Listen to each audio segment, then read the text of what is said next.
Rioter gets brutal lesson on what happens in Texas when you try to blow up patriotic monuments.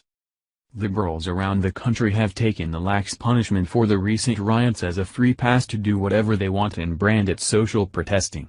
This can be seen in the way they're showing their disrespect by attempting to destroy monuments, attacking anyone they suspect of holding different political beliefs and seeming to think that it's their right. It's unclear where they believe the right to act in violence came from, but much of the country is left feeling powerless to stop it. Certain cities in the South have been specifically targeted because of the history of slave owners and their fight in the Civil War. The push to erase this part of history is in hyperdrive and it's making a lot of headway. Those who are more than willing to break the law tend to get more done than the law-abiding citizens who don't want to see public property destroyed. Because the monuments in the South are being defaced and destroyed at a disturbing pace over the last few weeks, security has been heightened, and a watchful eye is being kept. That came in handy when authorities saw something fishy going on at a monument in Houston.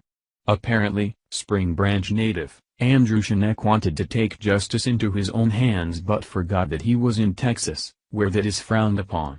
The 25-year-old, who still lives with his parents, was found with explosives, about to take out the Dick Dowling statue when police intervened. Apparently he didn't like the guy and that's why he was about to bomb a national monument. Specific information about this crime was found on CRN. Andrew Schneck, who was charged with trying to bomb the Dick Dowling statue, shown in his 2009 junior year Memorial High School yearbook in Spring Branch ISD. The park ranger spotted him kneeling in the bushes by the 112-year-old Confederate statue, explosives in hand. Was he trying to harm the statue? She asked. Yes, he said. He didn't like the guy. The late-night confrontation at the statue of Confederate Lieutenant Dick Dowling, detailed in court records by a federal agent, led to the arrest of 25-year-old Andrew Schneck, setting off a two-day operation by law enforcement that forced the evacuation of the Tony Rice University neighborhood where Schneck lives with his parents. Bomb squad experts detonated a cache of high-powered explosives found on the property Monday afternoon as residents waited to return to their homes. The arrest marked the latest chapter in a growing fight over Confederate statues that has sparked protests across the country, punctuated by a deadly clash between white supremacists and counter-protesters August 12 in Charlottesville, Virginia. Schneck, charged Monday with attempting to maliciously damage or destroy property, was ordered into federal custody pending a court hearing later this week. If convicted, he could face up to 40 years in prison and a $250,000 fine. It is the second time Schneck has run afoul of federal law enforcement. He was convicted in 2014 of storing explosives at another of his parents' properties and sentenced to 5 years probation, but was released early last year. Lawyers for Schneck offered few details about the case. This is an evolving situation, with an ongoing investigation, said Philip Hilder, who is representing Schneck and who represented him in the previous case.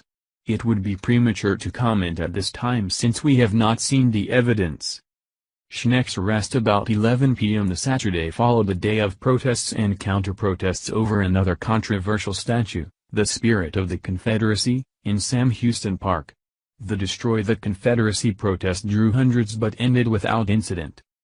Park Ranger Tamara Curtis, who was not allowed to speak to the media Monday, found Schneck near the base of the Dowling statue with 2 boxes filled with a homemade detonator, a timer, wiring, a battery, a bottle of nitroglycerin and an explosive organic compound known as HMTD, hexamethylene triperoxydiamine, according to the sworn statement by Federal Bureau of Investigation's Special Agent Patrick Hutchinson.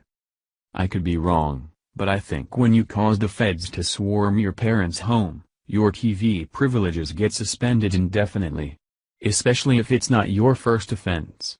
This particular overgrown adolescent is somewhat in luck though.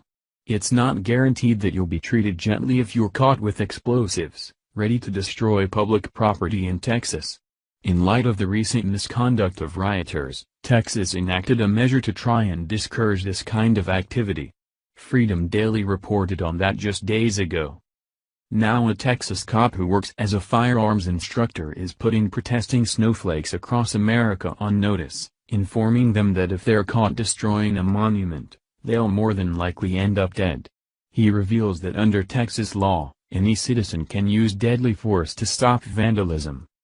Officer Phil Ryan recently took to social media, warning Antifa, BLM, or anyone who thinks they're ballsy enough to bring anti-American antics to Texas, that their little plan could cost them their lives. Lucky for this kid, he wasn't found by Officer Ryan. However, it's likely that if the left keeps this madness up, at some point one of them will be caught by an equally pissed-off Texan. But hey, they've been put on notice, what else can we do? Thank you for watching this video. What do you think about this? Share this on Facebook and Twitter along with your comments.